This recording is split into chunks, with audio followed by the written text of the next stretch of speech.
या बातमीचे प्रायोजक आहेत हॉटेल बडेपीर, शाखा number 2, Laxmi market, Vijapur west, Solapur. सोलापुरातून वाल्मिकी कराड यांचा मुलगा सुशील कराड यांच्या संदर्भात मोठी बातमी समोर येत आहे. वाल्मिकी कराड यांचे सुपुत्र सुशील कराड यांच्या विरुद्ध सोलापूर न्यायालयात दाखल केलेली खासगी फिर्याद न्यायालयाने फेटाळली असल्याची माहिती अॅडव्होकेट संतोष नावकर यांनी दिली आहे. अतिरिक्त सत्र न्यायाधीश जे मोहिते यांनी हा निकाल दिला. सुशील कराड यांच्या संदर्भातील खासगी फिर्याद फेटाळून लावत योग्य अधिकार क्षेत्रात दाद मागावी असे आदेश जे मोहिते यांनी दिले आहे. या खटल्यात आरोपीतर्फे advocate Santosh Navkar, advocate Rahul Rupnar, advocate Shailesh Potphode यांनी तर फिर्यादीतर्फे अॅडव्होकेट विनोद सूर्यवंशी यांनी काम पाहिले. या संदर्भात अॅडव्होकेट संतोष नावकर यांनी अधिक माहिती दिली आहे. पीडित महिलेने सुशील कराड वगैरे तिघांविरुद्ध पोलिसांकडे एक तक्रारी अर्ज दाखल केलेला होता.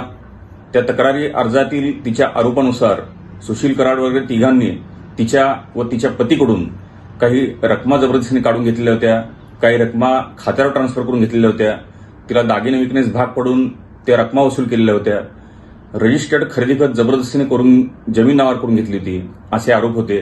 त्याचप्रमाणे पॉक्सो कायद्याअंतर्गत काही आरोप करण्यात आलेले होते. तिने दिलेला तक्रारी अर्ज पोलीस महासंचालकांनी बीड पोलिसांकडे चौकशीसाठी पाठवलेला होता. बीड पोलिसांनी चौकशी पूर्ण करून कोणताही गुन्हा घडलेला नाही असा अहवाल तयार केलेला होता. त्यानंतर तिने MIDC पोलीस स्टेशन सोलापूर येथे एक फिर्याद दाखल केलेली होती. परंतु MIDC पोलिसांनी सुद्धा प्राथमिक तपास पूर्ण करून घडलेल्या घटना या परळी शहरात घडलेल्या असल्यामुळे तिने तिथे दाद मागावी असं तिला समजपत्र दिलेलं होतं. त्यामुळे त्याविरुद्ध तिने सोलापूर येथील सत्र न्यायालयामध्ये खासगी फिर्याद दाखल केलेली होती. ती फिर्याद दाखल केल्यानंतर न्यायालयाने आरोपींना समन्स बजावलेलं होतं. त्यामध्ये आम्ही आरोपीतर्फे हजर होऊन म्हणणंही दाखल केलेलं होतं. त्या प्रकरणामध्ये न्यायालयाने सुरुवातीला MIDC पोलिसांनी अहवाल सादर करावा असा आदेश केलेला होता. त्यानुसार काल MIDC पोलीस स्टेशन सोलापूर यांनी न्यायालयामध्ये अहवाल दाखल केला आणि घडलेल्या सर्व दखलपात्र गुन्हे हे परळी शहरात घडलेले असल्यामुळे तिने तिकडेच दाद मागावी असं पोलिसांनी आपला म्हणणं दाखल केलं होतं, आपला अहवाल सादर केलेला होता. त्याप्रमाणे त्यावर काल न्यायालयासमोर युक्तिवाद झाला. न्यायालयाने आज त्याचा निकाल दिलेला असून त्या निकालाप्रमाणे घडलेले सर्व दखलपात्र गुन्हे हे परळी शहरात घडलेले आहेत. त्यामुळे त्या कथित गुन्ह्यासाठी तिने तिथल्याच न्यायालयामध्ये दाद मागणे योग्य राहील असं निरीक्षण नोंदवून न्यायालयाने सोलापुरातील खासगी फिर्याद फेटाळलेली आहे व ती फिर्यादीस परत करून तिने योग्य त्या न्यायालयात दाद मागावी असा आदेश पारित केलेला आहे.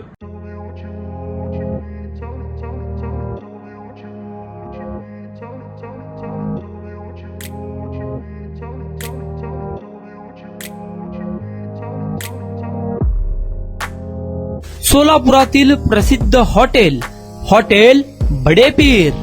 सोलापुरात हॉटेल बडेपीर शाखेच्या यशस्वी वाटचालीनंतर आता आमची दुसरी शाखा लक्ष्मी मार्केट, विजापूर वेस्ट येथे सुरू झाली आहे.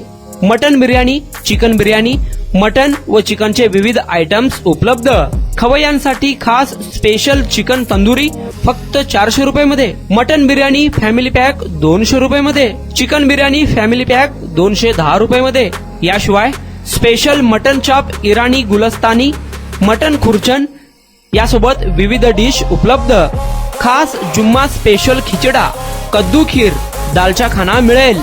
फॅमिलीसाठी स्वतंत्र जेवणाची व्यवस्था, ग्राहकांसाठी पार्सलची खास सोय. हॉटेल बडेपीर, शाखा number 2, Laxmi market, Vijapur west, Solapur. Proprietor Mohammad Isaq. 9503050076. Mohammad Sohail. 8149278745.